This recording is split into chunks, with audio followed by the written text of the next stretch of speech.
Assalamu alaikum students, hope you all are fine and doing well. Yesterday we have learnt about exponents. Now we will discuss about reciprocals with positive integral exponents and reciprocal with negative integral exponents. So we have a reciprocal of any number will be in 1 over that number. Let's have a look. Students, if you are asked to write about reciprocal of 8, then it will be 1 over a. And reciprocal of 8 is 1 over 8. Reciprocal of 2 cube, 1 over 2 cube and 1 over 2 whole ka cube. Because 1 when multiplied 3 times with itself, it will give 1. Now, moving towards negative integral exponents. Means if we have 3 squares or 2 cube, it means 1 over 3 square or 2 cube. It also means we have 3 raised to power 2 with negative. If you are not writing 1 over that number, you can also write it as 3 minus 2 is the reciprocal of 3 square. And 4 by 5 whole square. Reciprocal of 4 by 5 whole square is 4 by 5 raised to power minus 2. Exponent will be with negative sign. 2 minus 2 by 3 whole cube. So, the reciprocal of minus 2 by 3 whole cube will be minus 2 by 3 minus 3.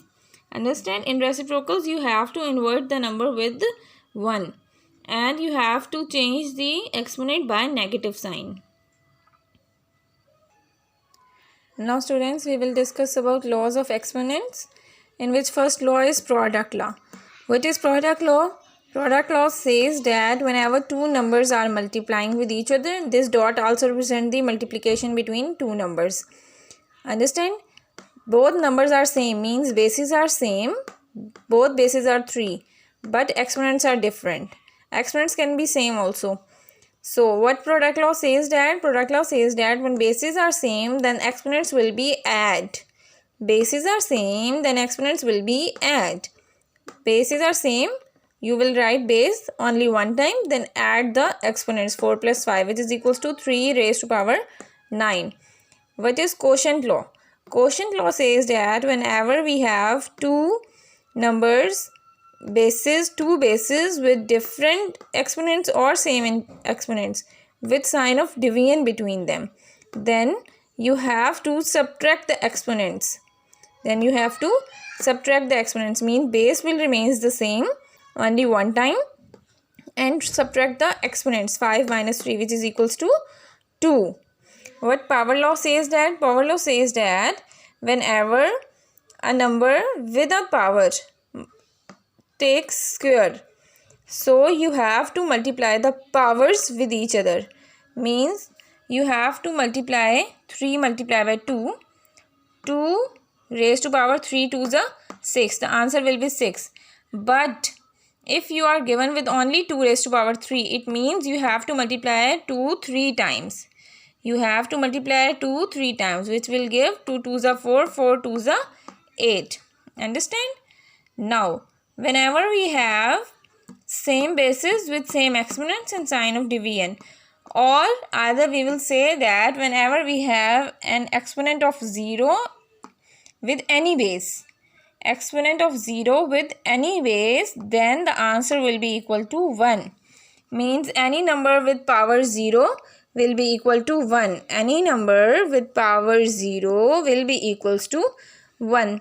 We have a summarized form of these laws on page number 68. Let's have a look over it. Law 1 says that bases are multiplying, then add powers. Bases are multiplying, then can be written as a whole power.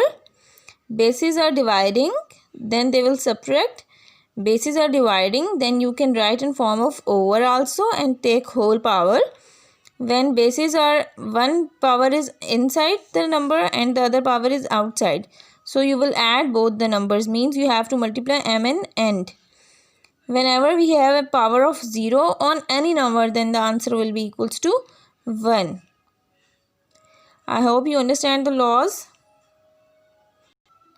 In your homework, you have to recall these laws: reciprocal with positive integral, reciprocal with negative integral, all the laws of exponents with examples, and you have to understand all the concepts also. Then we will move towards our next exercise, or solve the examples on your rough notebooks and do practice the concepts. Thank you students. Allah Hafiz.